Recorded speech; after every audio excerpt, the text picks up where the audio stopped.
Okay, so you've probably been told a story about where civilization began. A nice, simple story. But what if I told you that story? Well, it's not the whole truth. The real answer is way more interesting than what they probably taught you in school. See, it's not about pointing to one single spot on a map and saying, there it is. Because civilization wasn't just found, it was invented. You can think of it like a brand new operating system for humanity. And the craziest part, it happened kind of all at once, all over the world. And you could say the very first version of that OS was coded right here, around 3500 BC, nestled between the Tigris and Euphrates rivers.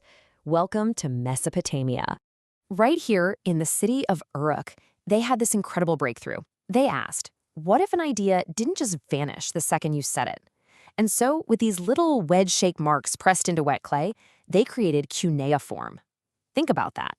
For the very first time, a thought could be permanent. It could live forever. And believe me, that was just the beginning. They figured out how to control rivers with irrigation, turning barren desert into farmland. They built the first schools on Earth. They were called eduba, to pass that knowledge down. They started global trade, sending goods from their rivers all the way out to sea. And they built these ziggurats, massive temples trying to touch the sky. They were literally building the toolkit for what we call society. But maybe the most powerful thing they invented was this, the Code of Hammurabi. All of a sudden, justice wasn't just some guy's opinion. It was written down. It was standardized. Yeah, an eye for an eye sounds pretty harsh to us now, but that was the moment fairness became a system, a code that everyone had to follow. But here's the thing, Mesopotamia was just the first spark. While all that was happening, people all over the ancient world were building the future. And this is where the story gets really, really interesting. Let's jump over to the Indus Valley, around 3300 BC. They were building cities that honestly would look shockingly modern even now. I mean, forget about messy, winding alleys. The city of Mohenjo-Daro, it was built on a perfect grid. And get this, every single house had its own integrated drainage system.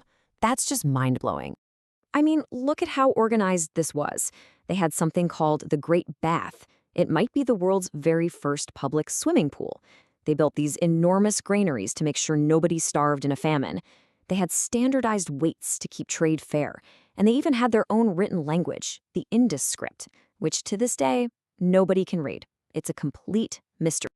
Okay, so at the very same time, the Egyptians were grappling with a totally different problem, a huge one. How do you beat time? Their entire civilization, everything they did, was built around this one idea of permanence, of engineering eternity. They would watch the stars to predict when the Nile River would flood, and in doing that, they accidentally invented something you use literally every single day. They figured out the year is 365 days long, they split into 12 months, and boom, they gave us the basic blueprint for the modern calendar. They actually learned how to organize time itself.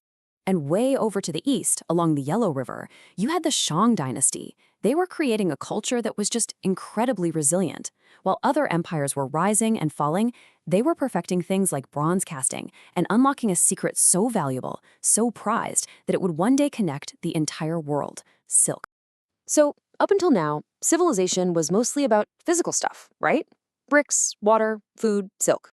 But then, something shifted. The most powerful building material on the planet became something you couldn't even hold in your hand, an idea. And two civilizations became absolute masters of this. In Greece, they were obsessed with one simple question: why? And from that one question, we got democracy, philosophy, and this totally radical idea that you had the freedom to question everything. The Romans, though, they were all about how. How do we make this work? How do we build it bigger? They're the ones who gave us law, engineering, and the practical systems you need to rule the world. You could say Rome built the hardware for the world we live in now. They gave us the Republic, a government run by people who were elected, not just born into it. Their aqueducts, they brought fresh water to cities with 1 million people. Their written laws, called the 12 Tables, defined the rights of every citizen. And their roads? Man, their roads connected an entire continent. They literally paved the way for the future. So why does any of this history matter to you, right now?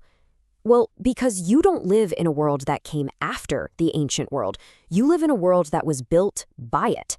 Every single part of your day is like a quiet conversation with all these people. That first scribe in Mesopotamia, pressing symbols into clay, that's the great-great-great-grandfather of you typing on your keyboard right now. Those Egyptian priests who track the stars to measure a year, that's the reason the alarm on your phone works. That Roman engineer who figured out how to get water to flow from miles into a crowded city, well, you can thank them every time you turn on your kitchen faucet. And that ancient Greek who stood up in a crowd and argued that the voice of a citizen should actually matter, that idea, that's your right to vote. So you see, civilization wasn't a place you could find on a map. It was a project, a human project. It wasn't discovered in one spot. It was built piece by piece in the minds and in the hands of people all across the globe. Everyone added a piece to the puzzle. And the most incredible part, that project, it's still going. And there are so many more stories just like this one to uncover.